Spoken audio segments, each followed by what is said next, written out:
E o valor que a gente trabalhou foi ouvir o cliente, já é metade da solução. O objetivo de hoje é feedback do cliente. Não adianta pedir e não usar. Na verdade, é melhor nem pedir se você não for usar, não é verdade? Mas é simples assim. Não pede.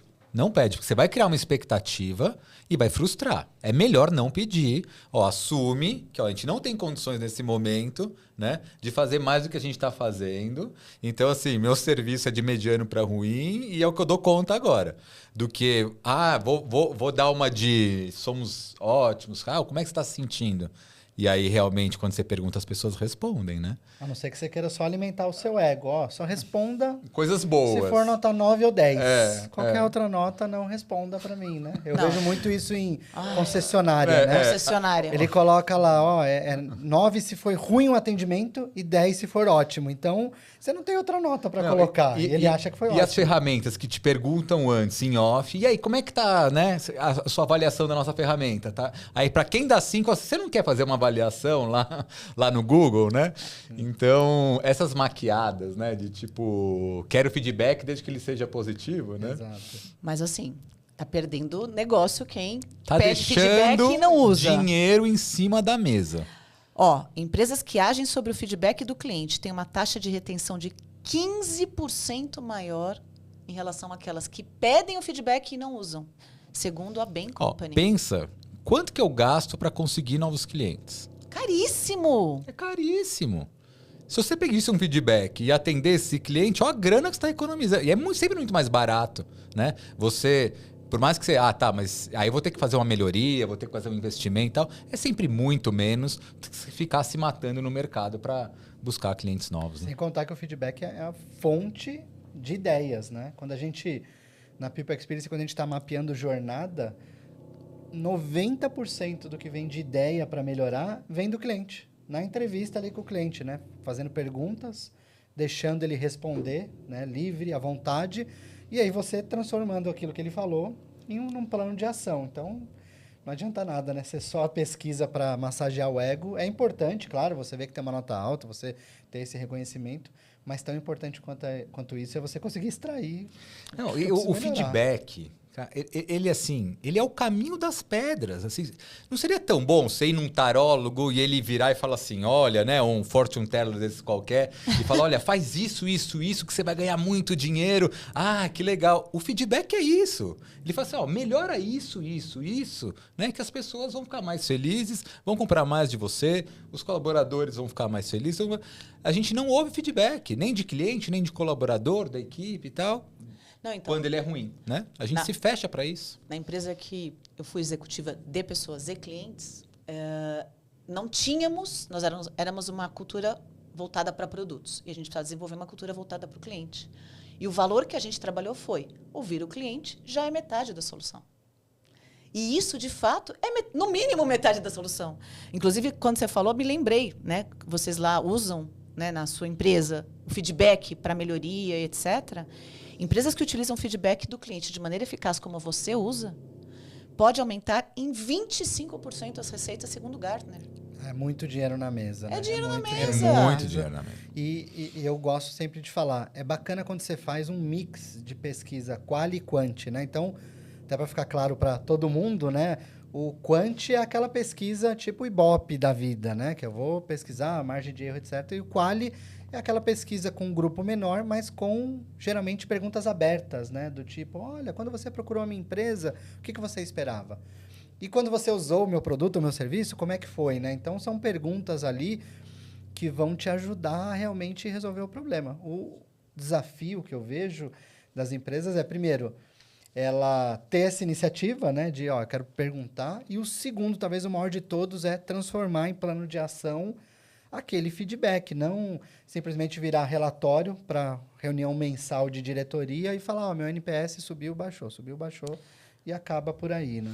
Tem um ponto que é importante, só que, assim, nessa questão do qual e do quant, né? Quando as pesquisas fazem lá NPS, e aí, assim, muita empresa, né, que eu passo, tá no momento assim, tudo é NPS, né? E aí muitas vezes está olhando o número e não está vendo o quali que tem ali, mas deixa o seu comentário, porque ali no comentário É o ouro. é o ouro, né? E tá muito preocupado em melhorar aí é o número pelo número, né? Vamos fazer uma coisa para, mas como é que vai fazer isso? Aí ficar se matando para ler os comentários, né? Nos comentários ali muitas vezes vai ter um monte de ideia, um monte de informações super relevantes, né? Por que será que as empresas estão falhando tanto em implementar o feedback de forma realmente em transformar a organização, em transformar essa experiência? Onde estão as razões dessas falhas? Eu acho que algumas empresas, elas acabam implantando da maneira errada. Então, por exemplo, coloca no bônus dos colaboradores, olha, o NPS está aqui no seu bônus, né? Então, isso vai te afetar financeiramente. E aí, o que o colaborador faz? Opa, eu só vou mandar para aquele que está feliz, para aquele que está satisfeito. Então, eu acho que a gente precisa entender qual é o tipo de pesquisa que você tem que fazer e como é que você vai fazer essa pesquisa, levar a sério. Tem um colega meu, o Bruno Gobato, da Brinquedos Estrela, que ele, na palestra dele, fala uma coisa que eu acho incrível. Ele falou assim, pô, chegou uma época que meu NPS era menor que o da Amazon. Só que eu não vendia. Só que os resultados não estavam bons. Então, assim, será que eu estou perguntando certo? Me engana que eu gosto. Exato. Né? E hoje ele fala assim, para mim é muito mais importante medir taxa de recompra. Porque a recompra ficou mais importante. Claro que eu quero pesquisar o cliente, mas eu quero perguntar para ele, por que você nunca mais comprou? Por que você só comprou um produto e não voltou mais? Ou por que você comprou e voltou?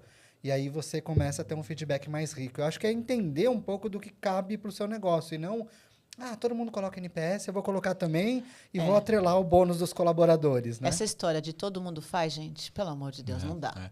Assim, a gente tem que ver o que faz sentido. Né? Acho que assim, o que faz sentido para a nossa organização, se de fato eu vou usar, caso contrário, não faça. E o como eu vou usar. E aí, pegando o seu gancho de metas, realmente, metas que sejam manipuláveis e não afetem o resultado final, não faz sentido. Faz sentido acompanhar esses indicadores? Com certeza. Né? Acompanhar todos os indicadores de eficiência, todos os indicadores de satisfação, faz todo sentido. Agora, colocar na meta, gente, linhas finais, coloca a meta, linhas finais, porque, de fato, experiência do colaborador, experiência do cliente, resultado final, lucro. Não é? Agora, a tua pergunta, por que a gente não faz isso? Minha opinião. Acredito que consciente ou inconscientemente é assim. Eu sei que tem uma bagunça. Eu sei que tem muita sujeira embaixo do tapete. Né? Eu vou levantar esse tapete? Eu vou abrir aqui a caixa de Pandora? Muitas vezes é um executivo que está de passagem, que já caiu ali, já tinha muita coisa errada ali acontecendo. Né? Quantas vezes eu não vejo pessoas que chegam super bem intencionadas e aí são podadas pela própria cultura da empresa, que não não sei o quê. Blá, blá. Então, essa questão, eu acho que é muito mais profunda. Às vezes esse processo ele não é nem consciente. Inconscientemente, eu não quero olhar para minha sombra, para meus podres, para não sei o quê. Eu quero os elogios. E no final da história eu estou aqui porque eu quero ganhar mais dinheiro e ser elogiado e reconhecido. Mas vamos pegar por aí. Se eu quero ganhar mais dinheiro, ser elogiado e reconhecido, eu preciso de uma empresa que tenha resultados melhores e sustentáveis ao longo do tempo. Perenidade organizacional. Mas daí você precisa sair da superficialidade, da zona de conforto e aprofundar. Se a empresa não me entrega isso, eu vou dar um jeitinho de conseguir o meu resultado, né? Banco faz isso muito, né? Bem. Às vezes, eu semana passada tirei um extrato e aí veio um NPS. Olha, qual a probabilidade de você indicar o banco com base no seu nível de satisfação com tirar um saldo? Eu falei, nossa. Com esse serviço que você teve agora. Nossa, que saldo maravilhoso que eu tirei. Não tem que isso. bom que o extrato está correto. Então eu acho que... Meu nome é meu, minha conta. Olha que eficiência, né? A pesquisa está sendo feita na hora errada. Na hora errada, exatamente, né? E aí, seguindo, né? Banco, o gerente me ligou. Ricardo, você vai receber uma pergunta de NPS, né? Ele falou assim, de 1 a 10, qual a probabilidade de você recomendar o banco? Só que essa pergunta é sobre o meu atendimento para você como gerente. Então, por favor, responda pensando neste atendimento que a gente fez agora. Então, a pergunta já veio errado. Uhum. E aí, o colaborador já sabe que está errado. Em vez de corrigir, ele perde tempo fazendo isso. Imagina ligar para os clientes fazendo isso. Porque na hora que chegar uma pesquisa, eu vou falar do banco em geral. pô, o gerente é maravilhoso, ele me atende super bem, ele está sempre disponível. Então, eu quero que ele seja reconhecido, eu quero falar isso. Só quando vem uma pergunta falando do banco em geral, que pisa na bola e um monte de outras coisas, né? Talvez eu não avalie muito bem. E aí, na hora que eu não avaliar muito bem o banco, ele vai ser penalizado, ainda que seja sem merecimento. Então, acho que... e aí, o brasileiro, em geral, né, se compadece com a situação, tá pé da vida com o banco, mas não quer prejudicar o colaborador ali com quem você tem relacionamento e dá uma nota ótima. E aí, eu não sei... Será que realmente o banco tá afim de olhar para dentro e mexer nisso? Ou o banco também quer um NPS bom para mostrar para os acionistas? E aí vou dar um recadinho aqui para os executivos e executivas. Você assumiu uma nova gestão, uma nova responsabilidade, levanta o tapete, tira tudo de baixo.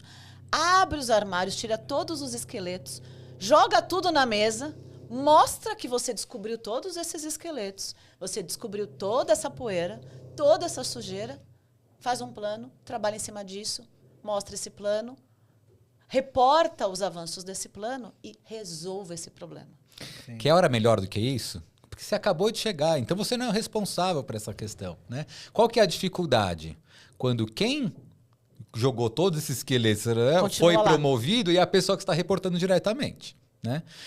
Ou quem fez tudo isso, às vezes nem é quem se reporta diretamente, mas é uma das vacas sagradas da instituição que ninguém pode porque tem poderes políticos. Então a questão da politicagem é muito... E quando eu falo vaca sagrada é no sentido tipo na Índia, né? Que as vacas não podem ser tocadas. Ser tocadas, isso. Não, deixar bem claro, porque outro dia eu falei de vaca sagrada, o pessoal entendeu como um xingamento para mulheres, não tem nada a ver, tá? É a vaca sagrada lá da Índia que... na Índia é o maior rebanho de vacas e ninguém come carne lá. Porque elas são intocáveis. Então, assim, essas questões políticas que dificultam muita coisa, né? Mas, se assumir uma responsabilidade, a partir do momento que você não trouxer isso à tona, você virou cúmplice. E isso vai voltar contra você. Então, esse é o melhor momento, né? Um momento assim, que você foi lá, chegou, caça, levanta... Tem que ter habilidade para politicamente isso você não tá né, amarrando a corda para sua própria forca lá dentro, né? A gente sabe como funcionam as coisas, às vezes é mais fácil demitir, né, alguém do que consertar os problemas. Faça isso com habilidade, mas não seja cúmplice desse processo. Mas partindo... Desculpe. Não, imagina, por favor. Não, eu ia falar que partindo, né, disso... Né, que gente, parece que eu tô num jogo de tênis aqui. Ó. Eu tô assim... Então, eu vou pegar aqui a bolinha agora. É ping-pong, tá mais rápido ainda. Vou jogar pra ele. Partindo do... A gente já falou, né, que o cliente, quando a gente age sobre o feedback, 15% de retenção, segundo a BEM, 25% mais de receita, segundo o Gartner. Segundo a Harvard Business Review, se a gente trabalhar na experiência negativa de um cliente, ele teve uma experiência negativa, e a gente ativamente trabalhar em cima disso, ele tem 83% de chance de voltar e continuar sendo nosso cliente, né? Inclusive, propenso até fidelização.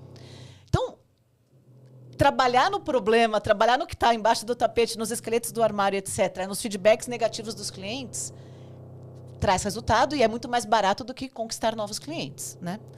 Quais estratégias, vocês dois que são especialistas fenomenais em experiência do cliente, eu sou mais experiência do colaborador, também de cliente, mas muito mais colaborador, recomendo para a gente garantir que esse feedback seja de fato usado, para a gente ter transformação em ações concretas e resultado? Acho que a gente tem que ter em mente primeiro que esse é um trabalho a longo prazo. Então, não adianta, eu vou pesquisar e a nota não melhorou em um mês, uma semana, acabou, né? Vamos parar de pesquisar. Então, acho que o primeiro passo é entender que é um trabalho a longo prazo e que vai realmente afetar aqui a empresa. O segundo é transformar mesmo, ter uma política... colocando pimentinha nisso. É longo prazo, concordo, é isso mesmo. Sim. Mas a cada passo que você dá na direção nesse sentido, você já começa a colher frutos. Exato. Tá? Não é uma coisa binária, 8 ou 80, assim, ou eu chego no 80 ou eu vou morrer aqui no... Não. Do 8, você foi para 10, você já começa a colher frutos. Isso é super importante, né? Olhar essas pequenas vitórias.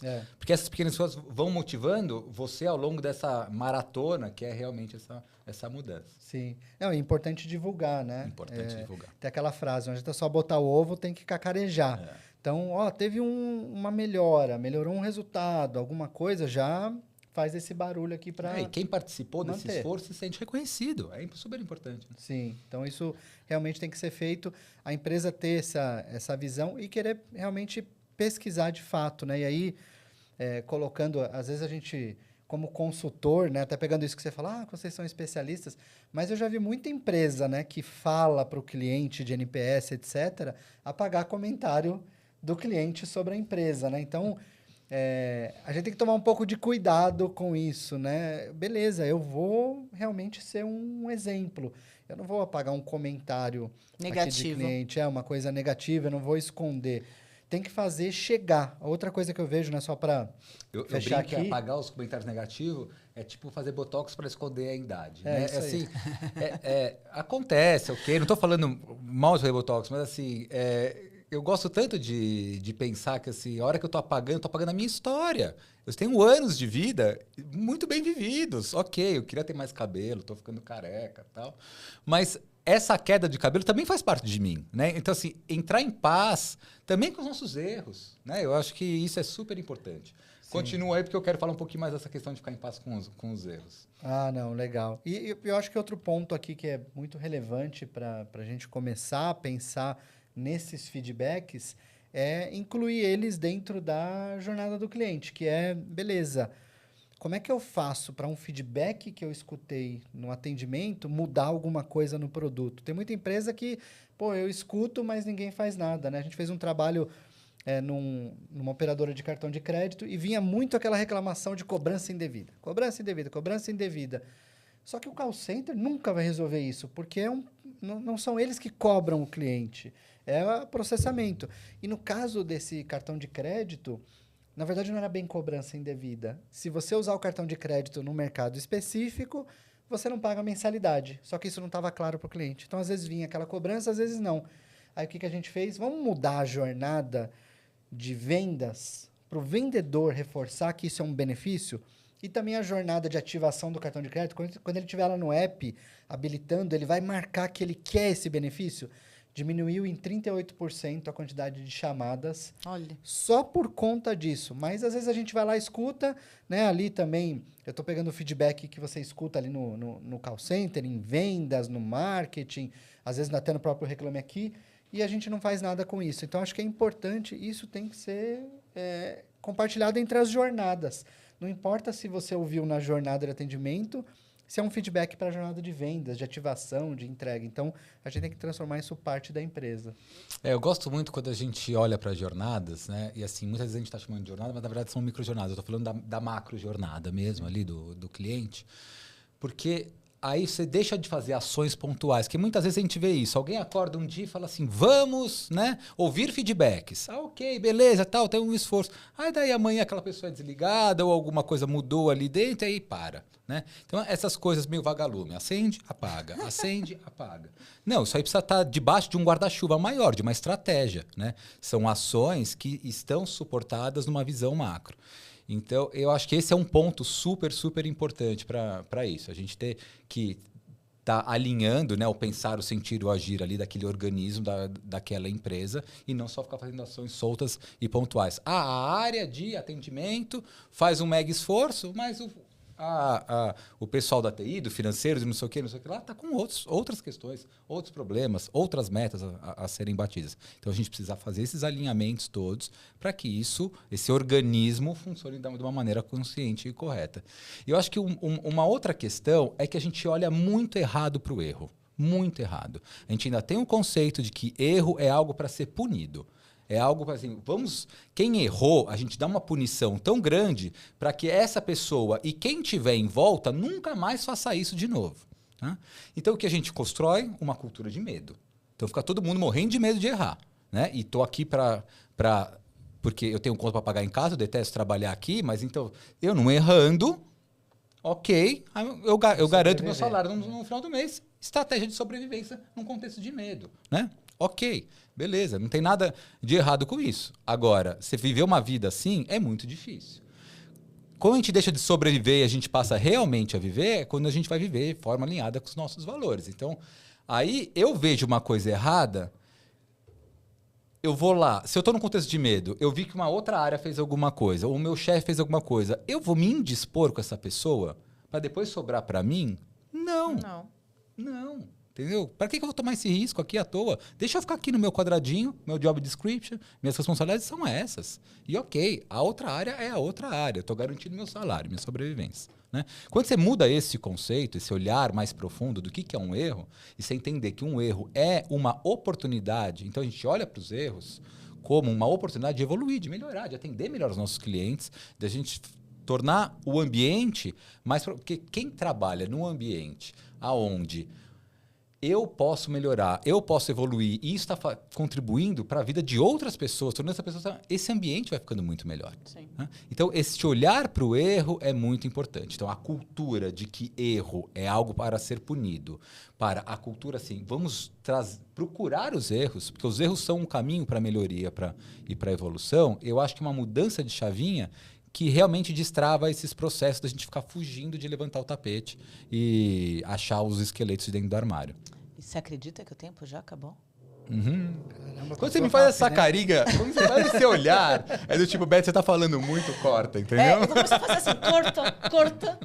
Mas acabou mesmo. Mas pegando, se você me permitir, aquele comentário que você fez das empresas que apagam, concorda que estão perdendo a chance de tratar bem tratado aquele feedback negativo, voltar lá, comentar, ter esse cliente dentro daqueles 83% que a Harvard cita, de que estão propensos, sim, se tratar essa experiência negativa, resolver a situação, essa pessoa está junto. E muitas vezes eu fui banco, majoritariamente do meu tempo, muitas vezes a gente não resolve de fato o problema do cliente. Mas o fato dele ter sido ouvido, a gente ter buscado uma solução intermediária, um outro caminho, ele continua com a gente. Não é verdade? É verdade.